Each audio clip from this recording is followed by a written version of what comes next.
Hi guys, Arbil here from Montech. So I'm sharing a quick overview of this case called the Montech Air 1000 Lite.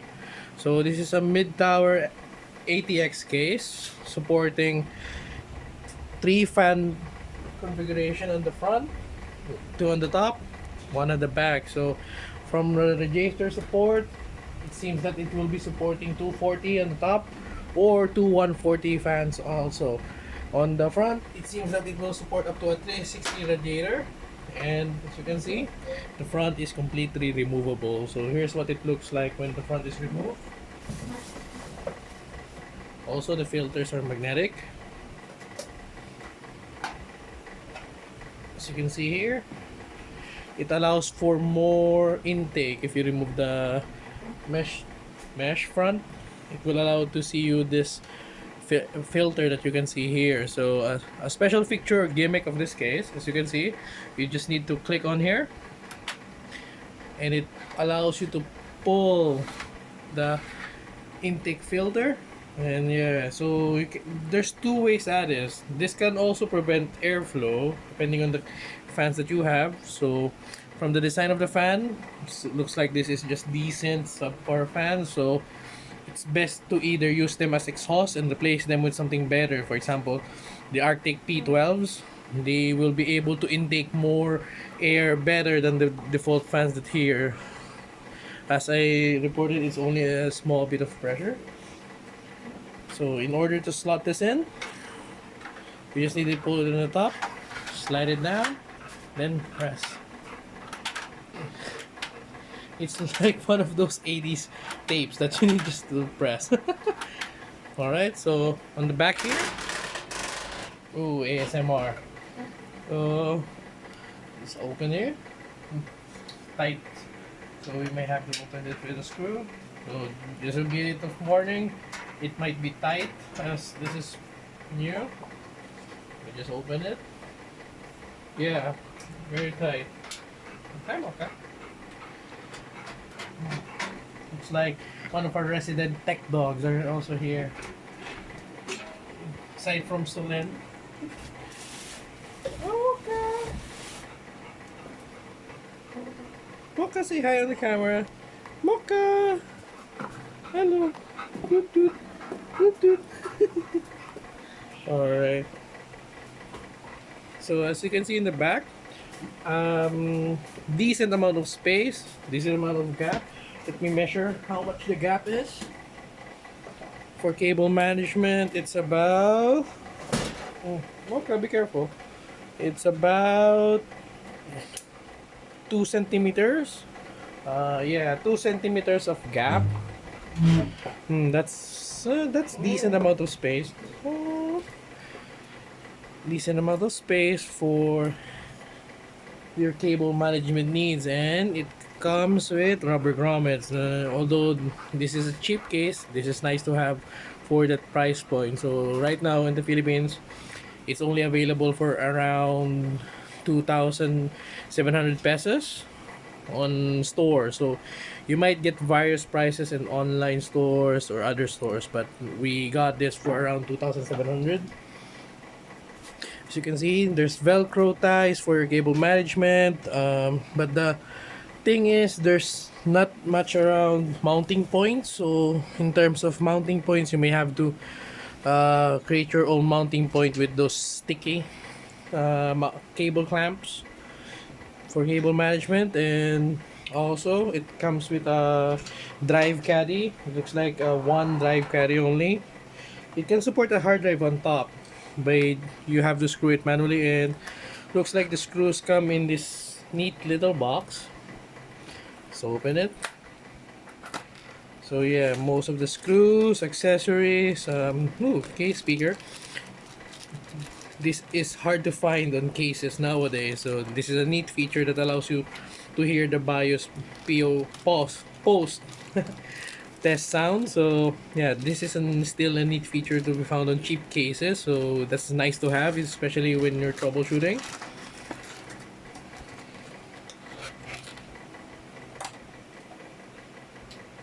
And I think that's about it. The fans that came along with this case, seems decent. So based on the airflow graph that you have, they're only around 50 CFM. So yeah, they're probably good as exhaust. So I'd recommend replacing them probably with something like this from Arctic, the Arctic P12 Pwm PST. It's your choice if you would like to get the 10-year warranty continuous operation version or the 6-year variant one, which is the normal standard. But I highly recommend these fans. These are really great. So I might review them later, so another video, but yeah, we're sticking with the case for now. As far as I/O goes, there's two USB 3.0, one USB 2.0, a headphone, microphone in and out, a reset button, an LED switch for the built-in LED. I think this is for the premium one, or if you would like to use the built-in controls, let me check, and a power button. As far as built-in controls, I think this is more of the feature for the premium version. So yeah, the premium version comes with ARGB fans. So, and again, the gimmicky push click. Yeah, it's funny. Alright, so as you can see, it's a tempered glass side panel with this neat feature to help pull it. So when I tested it earlier, the magnetic force that grips it, it's really strong. So as you can see here, I'm normally pulling it as it is, but if I apply force, it will be pulled. So yeah, it's kind of secure, really secure. As you can see, hear that? That's really secure. So as you can see here, pretty standard layout. Standard fan, 120mm. There's 3 fans that comes with this case. So if in case you're gonna purchase one, I suggest use the 3 fans as exhaust. They would be great for that. Then replace the front fans with something more reliable. And as you can see with the space here, yeah, there's more lighting. So yeah, decent amount of space. As far as I know, you can fit a Deepcool Assassin 500 here with the clearance. So here's a sample of the Deepcool Assassin 500, which is also gonna be on this build. So I'm gonna show you a preview later on what will be the maximum size of cooler. So again, this is the Deepcool Assassin 500. This is a 140mm air tower cooler, so really beefy. So we'll see.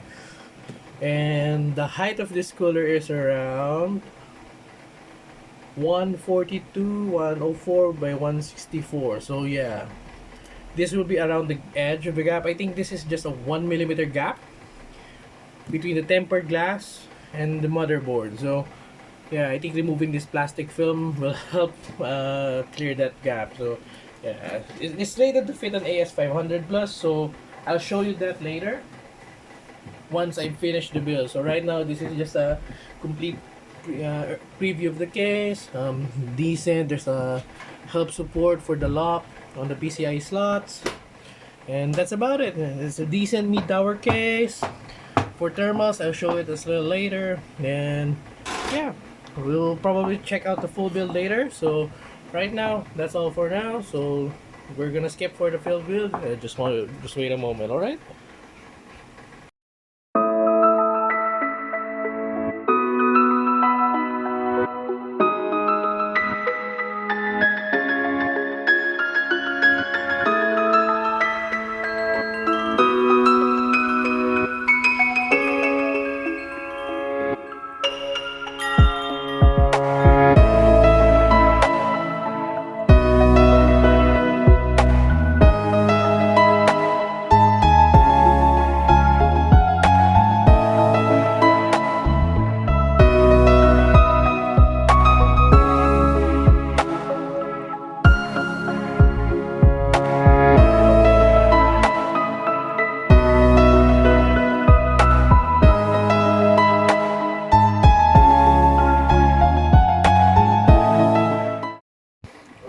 So here's the full build of the Montech Air 1000 Lite. As you can see, it's finished. This is powered by a 5700X CPU, along with a 6800 XT Radeon GPU. So this is gonna be beefy, and we're gonna test if the side panel will close as per the specs of this case. It's just a 1mm gap. Yeah, it's closing, no issues. Yeah.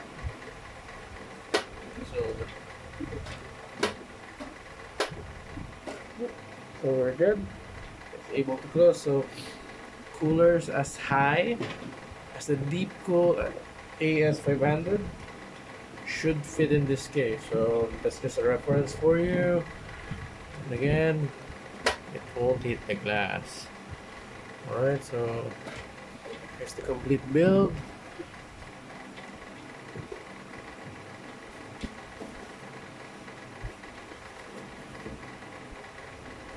And yeah, the plastic on this case is kind of cheap. So that's just a warning for you. It's a fingerprint magnet. I'll show you the back.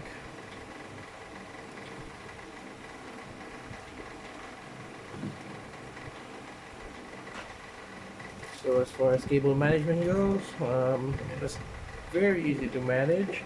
But the problem is, this is not much usable. So as you can see, I just tucked cables neatly on the side.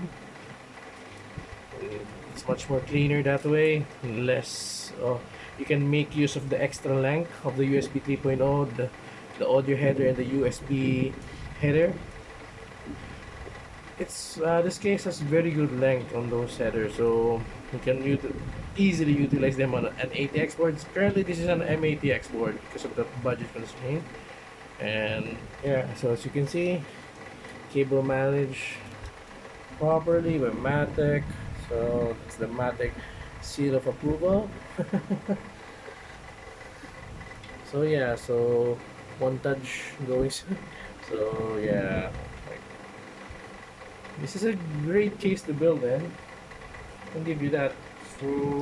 For less than 3,000 pesos, it's a really good case for the price. So yeah, I think I'd consider this over the Dark Crush one. So yeah, if you're looking for a mid-tower case that can fit a really long or big GPU, this is one of the options to go. Yeah. Although these are pressure optimized fans, so there's no issue with airflow, and as you can see here, it's pretty much open, so yeah, that won't be an issue with airflow with this thing. So yeah, hope you like this build and take a look for some more glamour shots.